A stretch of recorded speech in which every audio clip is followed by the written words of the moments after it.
SCP-3910. A comedy. Object Class: Safe. Special Containment Procedures. SCP-3910 is to be kept in a locked containment locker in Site-16. No personnel are allowed to remove the object from containment unless permission has been obtained from Dr. Williams. Description: SCP-3910 is a box containing 9 pieces of colored chalk. The exterior of the box is colored orange and contains no other markings or identifying features. Along with the 9 pieces of chalk, the interior of SCP-3910 also contains a sheet of paper with 9 colored symbols on it.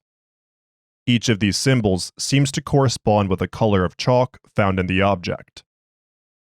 The colors of the chalk are as follows: black, pink, brown, yellow, red, purple, orange, green, and blue. The pieces of chalk have remained the same size, even through constant use and testing.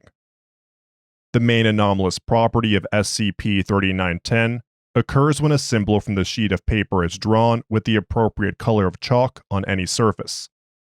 Upon completion of the symbol, a door of varying shape and size will manifest on the surface the symbol was drawn upon. Opening the door will lead to what is theorized to be a pocket dimension, which differs depending on the symbol drawn. Footnote 1. It is currently unknown if these are 9 separate pocket dimensions or one connected one. Testing has shown that some stimuli within the pocket dimensions are not visible on camera. For this reason, testing was performed using D-class subjects. See the table below for details. Color of chalk: black. An automatic glass sliding door manifested on the testing room wall. Vision of the other side was obscured by a dense white mist. Description of pocket dimension: upon entry, subject found themselves in a building that resembles a Department of Motor Vehicles, DMV, devoid of human life. Opening doors inside of the building led to copies of the same room. Exploration concluded after traveling roughly 5 kilometers without variation in building layout. Color of chalk: pink. A red barn door manifested on the testing room wall. Description of pocket dimension: see Exploration Log 3910-02 for details. Color of chalk: brown. A wooden door composed of an unidentified tree bark manifested on the testing room wall. Description of pocket dimension: subject found themselves in a swamp. Weather consisted of constant precipitation of varying types. Rain, snow, and hail were recorded all falling at the same time. The only notable discovery in this area was the decomposing body of a domestic pig, Sus domesticus. Exploration concluded after traveling roughly 3 kilometers. Color of chalk: yellow. A large metal door resembling a bank vault door manifested on the testing room wall. Description of pocket dimension: subject found themselves in an exact replica of the Indianapolis Motor Speedway. 2 cars were reported on the track, driving in opposite directions. They were later confirmed to be a Bugatti Veyron and a Volkswagen Beetle. Approximately every 30 seconds, the 2 cars would collide, taking heavy physical damage. The cars would then reverse, seemingly repairing as they reversed around the track and hit each other on the opposite side. This pattern repeated indefinitely. Testing was concluded after redacted hours of observation. Color of chalk: red. A subway car door manifested on the testing room wall. Description of pocket dimension: see Exploration Log 3910-05 for details. Color of chalk: purple. A door similar in appearance to the sarcophagi found in Exploration Log 3910-05. Description of pocket dimension: upon entry, Subject found themselves in a dark, cramped space. It is theorized that this was the interior of one of the sarcophagi. Subject became distressed when the way back appeared locked. Subject's distress increased as slits opened and data expunged. No attempts have been made to retrieve equipment or remains of subject. Color of chalk: orange. A wooden door manifested on the testing room wall. Description of pocket dimension: subject found themselves in a log cabin situated in what appeared to be a temperate forest. Subject was instructed to leave cabin and explore the forest. Subject complied. Audio feed picked up the sound of rushing water. When subject was nearing the source of the noise, movement was recorded in the tree line to the subject's right. Subject immediately became non-compliant and retreated back to the cabin in Site 16. Subject has been sent back to cell. Color of chalk: green. A standard metal door with an employees only sign attached to the front. Description of pocket dimension: subject found themselves in a seemingly desert shopping mall. All stores appeared closed, and the view inside of them was obscured. Example of these stores include a pet store that seemed to exclusively carry reptiles. Footnote 2. It is unknown how these animals survived without food. Subjects have been brought back to Site 16 to test for anomalous properties. An entire sewer system, and an exact replica of the Center for Disease Control headquarters. Color of chalk: blue. A section of the wall transformed into a 2x1 meter rectangle composed device. Pushing against it caused it to open in a manner similar to a door. Description of pocket dimension: see Exploration Log 3910-09. Exploration Log 3910-02. Subject D1321 was provided with standard exploration gear, including an 8-watt flashlight with extra batteries, a head-mounted video camera for live feed, a 2-way communicator, 3 meal bars, 2 1.5-liter water bottles, a tether that was attached to D1321 before the test, a backpack, a compass. Begin log. The camera is activated. D1321 is facing a rural landscape. A cornfield can be seen to the left, and rows of wheat fields are seen in the distance. Another building is seen in the distance, but it is too far away to identify. 5 seconds. D1321 turns around to face the point of entry. A barn is visible, apparently where D1321 came out of. The tether rope is seen exiting the door. 11 seconds. D1321 is instructed to turn around and start moving towards the other visible building. Subject complies. 4 minutes, 15 seconds. Subject stops in their tracks and asks Control if they heard that just now. Control denies hearing anything, and on playback of video and audio feed, nothing can be heard. D1321 is instructed to continue. 7 minutes, 23 seconds. Subject stops again and reports wind. Control confirms this from the video feed. The wheat in the wheat field are visibly swaying more, and the audio feed picked up the wind.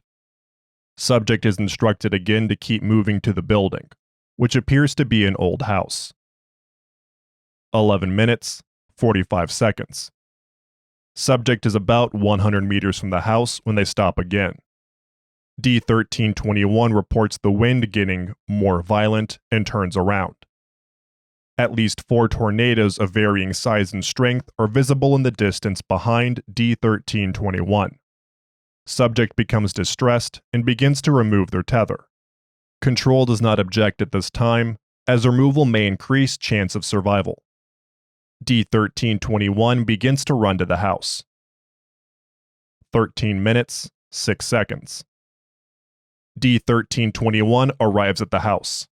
A cellar is visible on the outside. D1321 is instructed to enter it and barricade the door to shelter from the storms. D1321 complies instantly. 15 minutes, 17 seconds. D1321 has entered the cellar and barricaded the door. D1321 opens up their backpack and removes the flashlight, switching it on. D1321 asks for permission to explore the cellar as long as they are down here. Permission is granted. 16 minutes, 43 seconds. The cellar appears barren. Only simple farming tools and rotten fruit can be seen. D1321 stops again and asks Control if they heard anything. Control states that they have not picked up audio once more. When asked to describe the noise, D1321 states it's sounding feminine and adds that they hear it continuously. D1321 is instructed to find the source of the noise and complies after some convincing. 21 minutes, 3 seconds. Subject states that the source of the noise is coming from behind a door in the cellar. D1321 is instructed to open it and complies. Opening the door reveals a storage room filled with bags of grain. 2 decomposing corpses are seen in the room. One appears to be a female in early adulthood, and the other a male in later adulthood.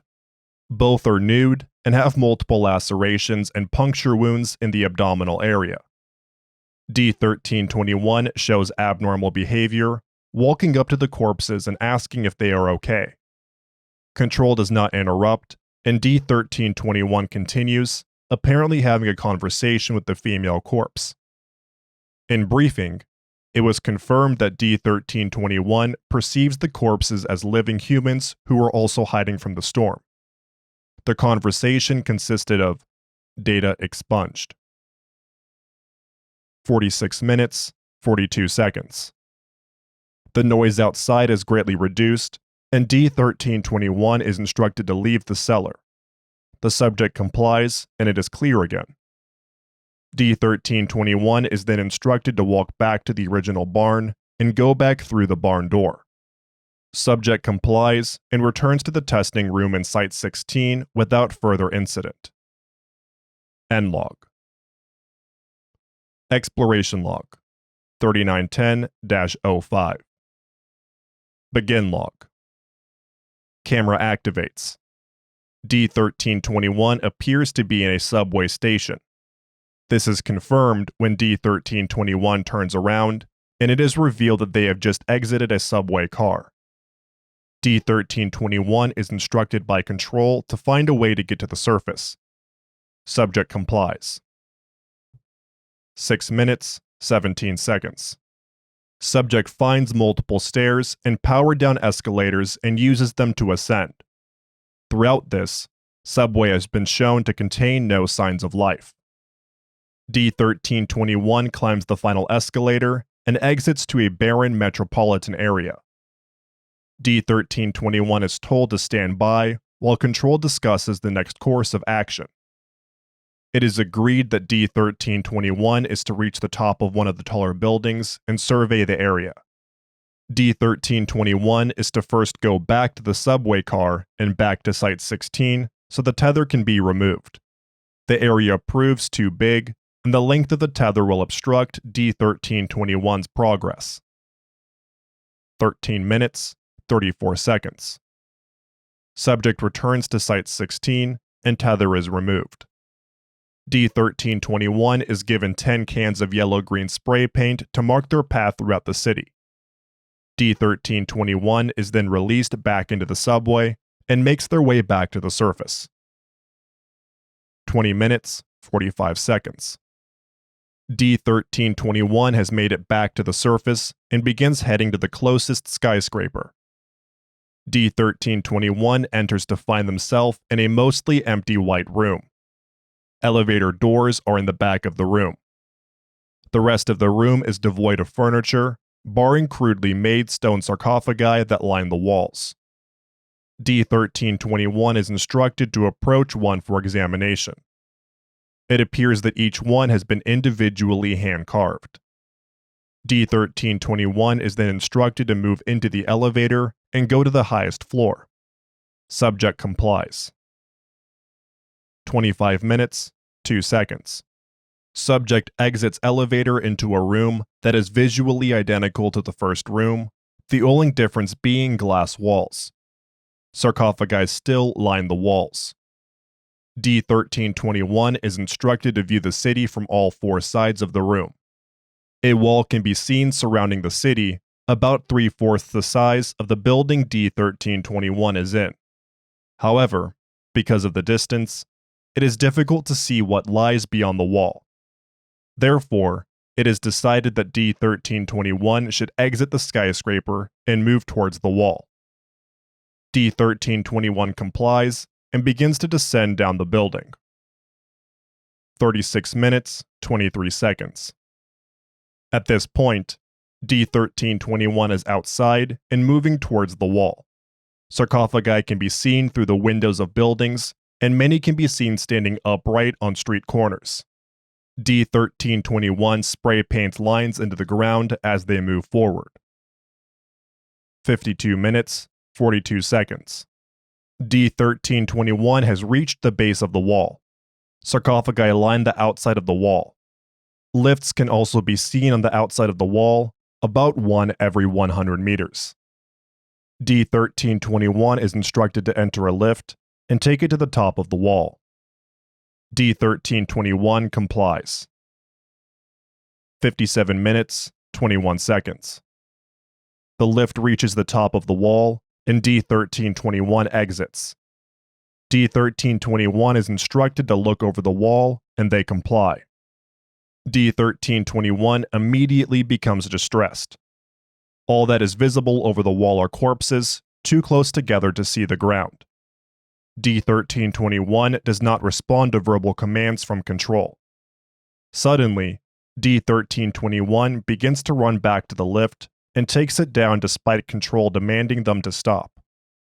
D1321 runs back to the subway and back to the door that leads to Site 16, where they are immediately taken in for interview. End log. The following is an excerpt from the interview that took place after Exploration 3910-05. Interviewer, Dr. Williams. Subject, D1321.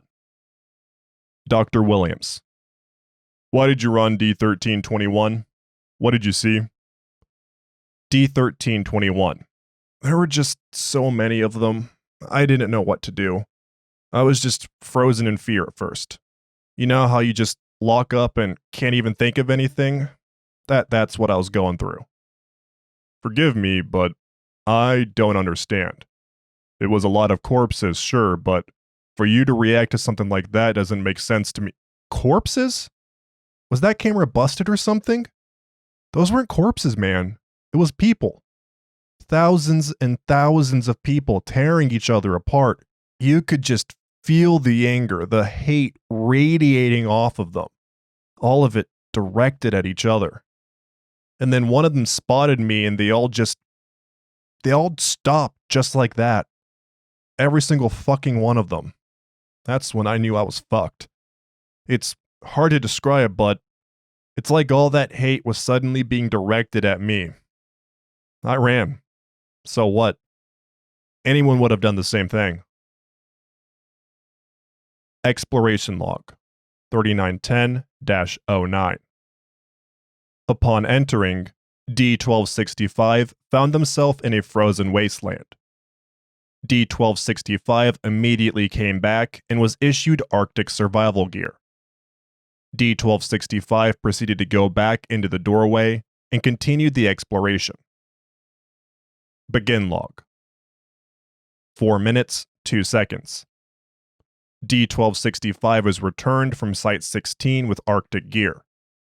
Due to the lack of visible landmarks, they are instructed to pick a direction and continue along with it.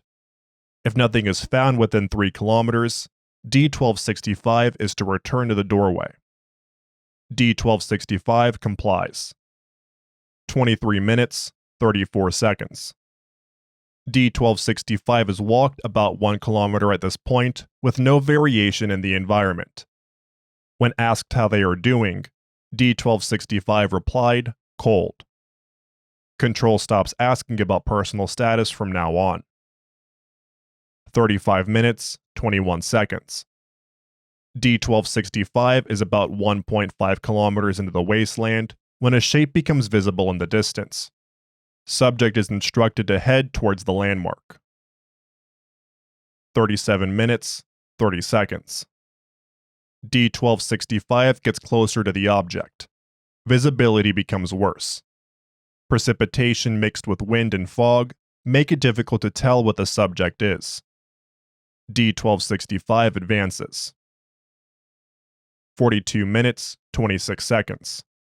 D-1265 stops as they get within 50 meters of the object. When instructed to get closer, D-1265 replies by stating that it will see them if they get any closer. From this distance, the object appears to be a stone statue. 43 minutes, 2 seconds. Control radios D-1265 again to request for them to move forward.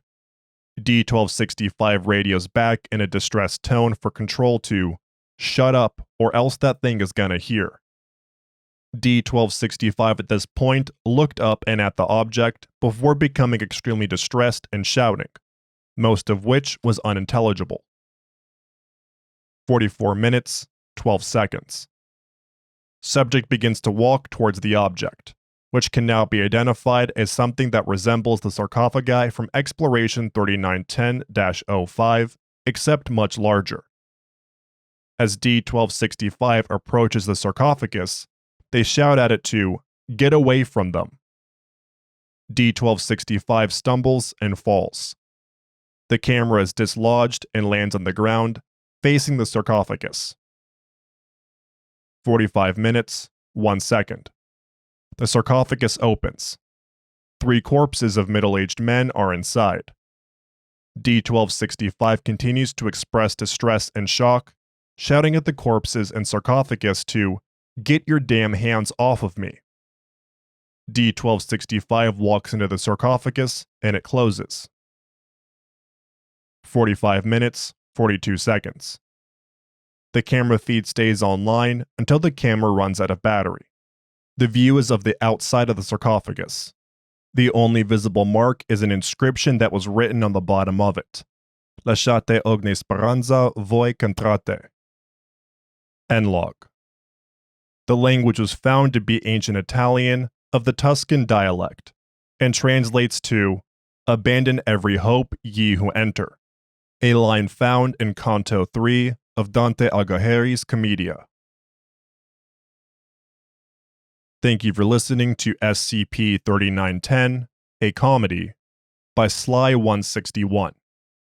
If you enjoyed this SCP, please like and subscribe, and follow the link in the description to the SCP Wiki, and vote up the article to support the author and the SCP Wiki as a whole.